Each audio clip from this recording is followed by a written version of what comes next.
It's not you, Newcastle, it's me. It's time we break up.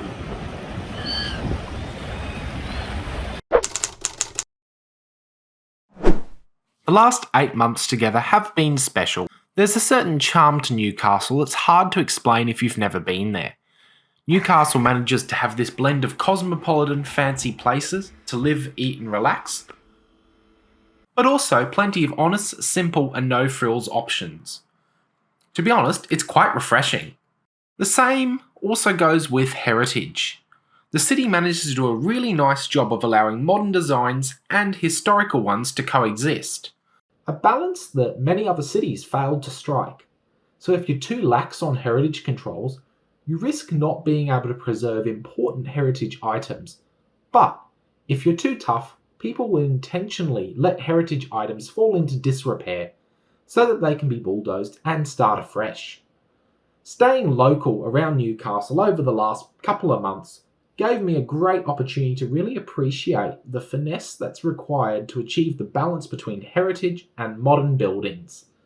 And of course, Newcastle's waterfront always puts on a show, and when the sun is shining, almost every inch of the coastline is just stunning. I always enjoyed popping out for a morning walk, grabbing a coffee and watching the waves roll in. Even when the weather did turn for the worst, it was still a sight to behold. So, if we throw back to a couple of months ago, there was also a rather nifty transport network that I enjoyed exploring, with a combination of diesel and electric passenger trains, the Newcastle Light Rail, a variety of interesting buses, and of course the Stockton Ferry, which was a lovely way to cross the Hunter River. I'm fortunate I got to try many of these out before restrictions kicked in, and I do have a few more Newcastle-based reviews that I'm still yet to release. That being said, I do hope to pop back to Newcastle again when the time is right and explore a little more. So why have I left Newcastle? Well, it's for the same reason I left Brisbane, to start a new role. And no, before you ask about when I'm heading back to Brisbane, the answer is not now. The job market for young professionals in Queensland can be quite tough, and thanks to the different rules and regulations, it's pretty difficult to switch between states once you've learnt a new planning system. I also had better ways of spending $3,000 than 14 days of involuntary hotel accommodation. After much consideration, I now decided that this is the right time in my career to go regional. Many industry professionals see regional planning as a necessary step to understanding the planning system as a whole. So, welcome to Parkes. Parkes is famous for two things: the Parkes Observatory, operated by CSIRO, which played a really key role in the Apollo 11 moon landing. And this was also brought to life in the Australian comedy drama The Dish. And of course, to top it off with extra pop culture, the annual Parkes Elvis Festival brings Elvis lookalikes and fans to the town every year. If, like many of my Brisbane friends, you're not that regionally minded, their first question was, where on earth is Parkes?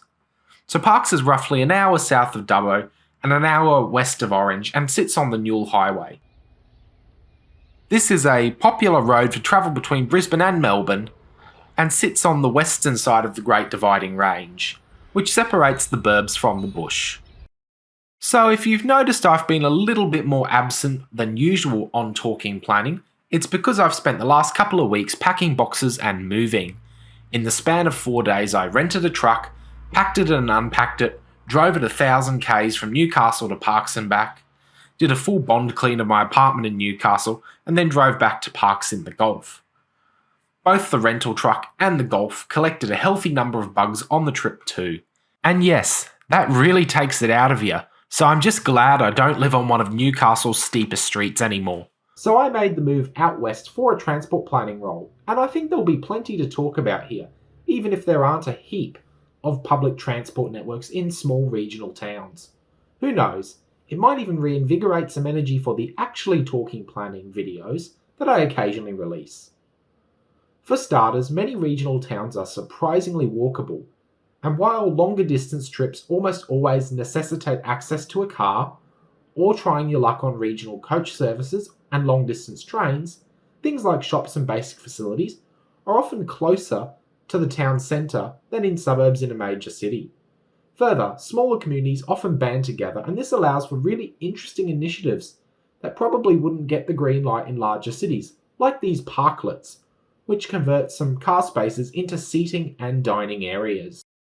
Now, Parks does have a local bus service operated by Western Road Liners that runs loop services around the town.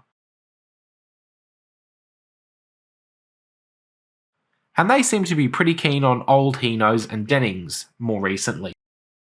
Having to follow Newcastle restrictions for my first couple of weeks while living in Parks has given me a chance to get a few things in order and do the necessary errands when you move house. Hopefully though, in a little bit of time, all going well, I'll be able to get out and about a little more. I'm really excited to see a lot more of Western New South Wales, and whether that's through work or going for a weekend trip, I'm looking forward to it when the time is right. Newcastle has been a great place to start my career, but I'm really keen to enjoy a life in the country for now. I hope you will continue to join me on the adventure, as I'm sure there will be plenty of good things to come. I, for one, am looking forward to some good old-fashioned bakeries, friendly people, and a new perspective on planning and transport. So, from Brisbane to Newcastle and now on to Parks, thanks for joining me, and I will see you again soon.